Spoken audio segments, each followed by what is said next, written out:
बिस्मिल्लाहिर्रहमानिर्रहीम। 10 मुहर्रमुल हराम को अक्सर आप देखते हैं कि लोगों की कसरत जो है वो कब्रिस्तान का रुख करती है, और लोग फिर क्वेश्चन भी करते हैं कि जनाब कब्रिस्तान में 10 मुहर्रम को जाना ये जायज़ है कि नहीं।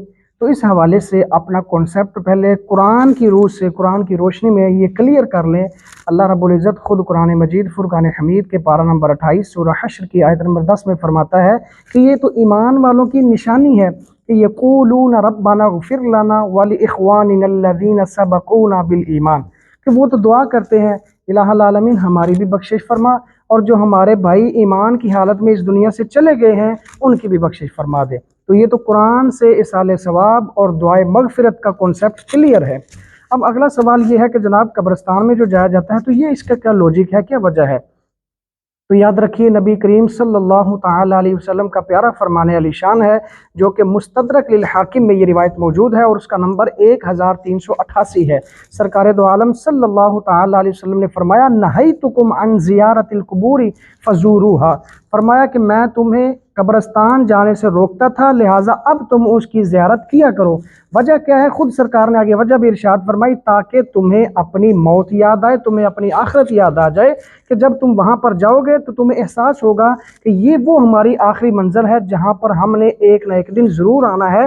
तो तुम्हें अपनी आखिरत की फ़िक्र जो है वो लाहिक होगी, और दुनिया की जो है वो रगबत जो है उससे तुम हट करके आखिरत की रगबत में अपने आप को लगाने के लिए तैयार हो जाओगे। तो इसका ये एक लॉजिक और वजह थी।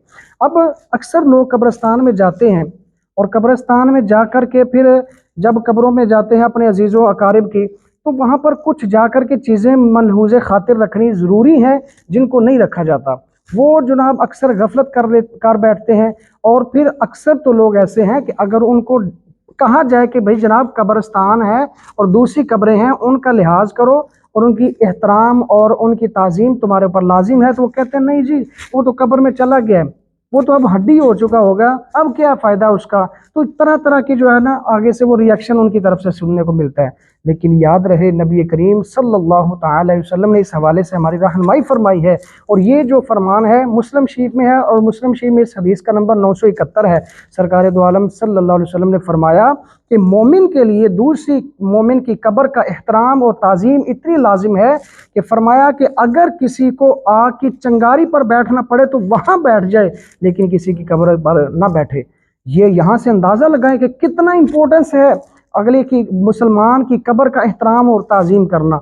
और इसी तरह याद रखें नबी करीम सल्लल्लाहु ताला अलैहि वसल्लम ने फरमाया कि कुछ लोग समझते होते हैं ना कि जनाब जब दुनिया से बंदा चला गया है तो अब इतना अरसा हो गया है, पता नहीं कब्र में वो महसूस करता भी होगा या नहीं, उसकी बॉडी भी होगी कि नहीं, ये हमारी तरफ से सवालात होते हैं। लेकिन सरकार दो आलम सल्लल्लाहु अलैहि वसल्लम ने फरमाया, ये मुस्नदुल फिरदौस में हदीस पाक है, और वहाँ पर इस हदीस का नंबर 754 है। सरकार फरमाते हैं कि जब बंदा दुनिया से चला जाता है, फरमाया अगर उसकी कब्र के ऊपर इस तरह का कोई बोझ रखा जाए, यानी कोई बंदा चढ़ कर के बैठ जाए, तो फरमाया जैसे जिंदा की हालत में किसी के ऊपर बंदा बैठता है तो उसको अजियत और तकलीफ पहुंचती है, इसी तरह फरमाया जब बंदा कब्र में भी चला जाता है तो उसी तरह उस अजियत और तकलीफ को वो महसूस करता है। तो यहाँ से आपने अंदाज़ा लगा लिया कि कब्रों का एहतराम करना कितना ज़रूरी है। इसलिए 10 मुहर्रम को जाएं, और सिर्फ ये 10 मुहर्रम के साथ भी खास ना करें, पूरा साल है जब चाहें आप जाया करें, ताकि वक्तन फ़वक्तन जो है वो आपको एक तो अपनी फ़िक्र आखिरत,